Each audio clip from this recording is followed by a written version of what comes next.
বলুন ম্যাডাম, আপনার নাম কি আছে? সারথী মণ্ডল। সারথী মণ্ডল। আচ্ছা, এই জায়গাটার নাম? ফকিরগঞ্জ। ফকিরগঞ্জ। আচ্ছা, কোন থানার মধ্যে এটা? পাঁশকুড়া। পাঁশকুড়া থানা।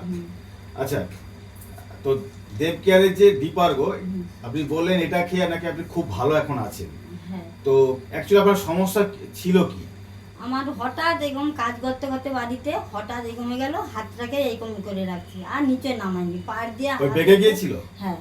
আচ্ছা। হাতটাকে পাড় দিয়ে এরকম করে রাখতাম।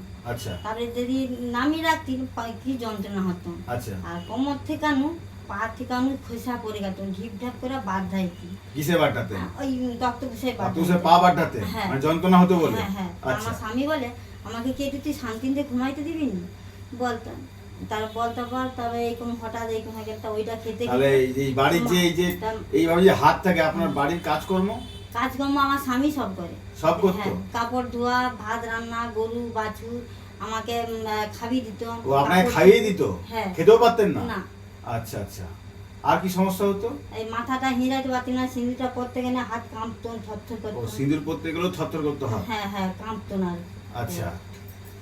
তো এই যে সমস্যাগুলো ছিল, এই জন্য আপনি কোনো চিকিৎসা করেছিলেন? না, আগে চিকিৎসা করেছিলাম, মানে বহু ডাক্তার দেখাইছি। আচ্ছা। ওইটা খেতে আর কোনো এখন অ্যাসিড ওষুধও আর খেতে হয়। ও তাহলে চিকিৎসা যে করেছিলেন সেক্ষেত্রে সেভাবে কোনো উপকার পাননি? চিকিৎসা যে করেছিলেন আগে ডাক্তার দেখিয়েছিলেন? না, আগে কোনো উপকার পাইনি। আচ্ছা, তাহলে এই যে ডিপার্গো যে খাচ্ছেন কতদিন হলো খাচ্ছেন? ওইটা হচ্ছে এইটা চারটাই পড়ছে। চারটেই পড়লো, চারটে কন্টেনারে পড়লো এটা। আচ্ছা, তো এখন আপনি কেমন আছেন? এখন দিব্যি ভালো। দিব্যি, এই হাত তুলে দিলেন তো একদম। হ্যাঁ। আচ্ছা, কাপড়টাও সব নিজে পরতে এখন পারেন, নিজেই সব। খেতে পারেন, সিঁদুর পরতে পারেন? হ্যাঁ, এখন সব। এখন আর স্বামীকে আর লাগে না। আর স্বামীকে লাগে না? বাহ, দারুণ একদম। এখন আপনি খুশি তো? হ্যাঁ, খুব খুশি। খুব খুশি? হ্যাঁ, আমি আমার দু ছেলে, বৌমা, স্বামী হাসে রে। হাসছে স্বামী হ্যাঁ, এখন? হ্যাঁ। কারণ ওনাকে অনেক খাটিয়েছেন তো? অনেক খাটিয়েছে।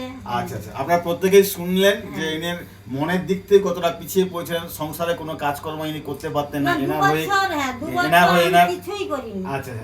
এখন ঘাসও কাটিয়ে নিয়ে তো কালকে আচ্ছা ঘাসকে আচ্ছা। চলে এসেছি। এনার হয়ে এনার স্বামী সব করতো, ইনি মনে মনে খুব আপসেট হয়ে পড়েছিলেন। ডিপার্গোর মাধ্যমে উনি স্বাভাবিক এবং সুস্থ জীবনে উনি ফিরে এসেছেন। আমরা এটাই চাই সবাই এভাবেই ফিরে আসুক, এবং শেষ বেলায় উনি খুব খুশি, হাত পা তুলে দেখালেন। তো আমি চাই কি, জয় ডিপার্গো তো? জয় ডিপার্গো। Thank you.